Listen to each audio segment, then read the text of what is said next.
After my natural delivery, I was diagnosed with pelvic relaxation that left me with almost no muscle tone down there. My husband, whose size was completely mismatched with my condition, refused to sleep with me anymore. When my father-in-law found out, he cornered me in the bathroom with a dark, knowing look. He confessed to suffering from acromegaly and suggested we might be a perfect physical match. That evening, I made a point of putting on a pair of black sheer stockings, but my husband, Gordon Rudd, claimed that he had a lot to deal with at work, so he grabbed his pillow and went to the study. I was so upset that I was on the verge of tears.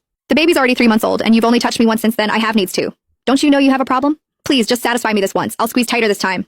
Tighter my foot. Give me a break. You're too loose for me to feel anything. I get more out of my hand, and you'd better take my advice and have Dad take a look at you as soon as possible. As he walked away without hesitation, I could no longer hold back my tears.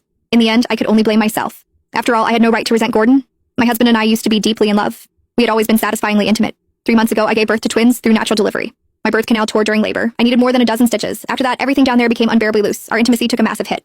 My husband slept with me only once after the birth, then flatly refused to do it again. These past few weeks, I had been making do with eggplants, cucumbers and stuff, but as big and thick as those things were, they could not compare to a real warm man. If anything, they only made my cravings stronger. That night, I was so desperate, I swallowed my pride and begged my husband again. However, not only did he refuse me outright, he once again told me to find time to see his father for treatment as soon as possible.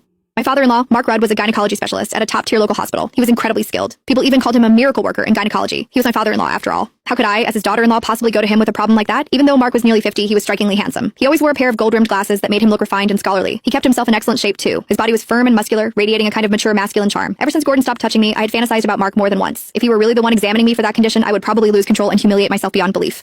If that had happened, I would be too ashamed to even show my face in this house. While I was lost in my tangled thoughts, the sounds of intimacy drifted faintly through my in-laws' room next door. The noises were unmistakably heated. It was obvious that Mark had Janet pinned beneath him. He was thrusting hard.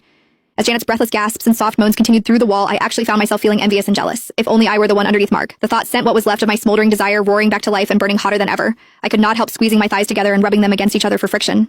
Just then, raised voices suddenly came from the room next door. Janet was loudly protesting. Mark's voice followed. He was coaxing her. I was stunned. Apparently, Mark was so vigorous that Janet could not handle it anymore. She refused to continue no matter how much he lowered his voice and begged her. You're enormous, and you go on for over an hour every time. If you really want it that badly, go find a prostitute. God, over an hour. That must feel incredible. Some people were dying of thirst while others drowned.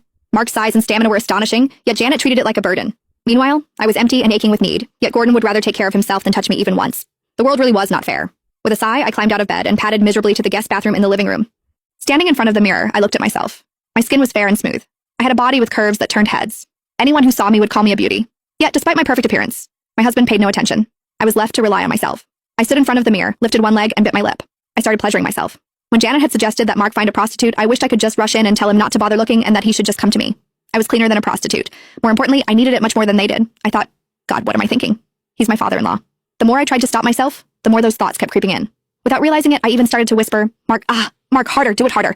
The forbidden thrill and the madness of it all made me feel more aroused than ever. I got carried away as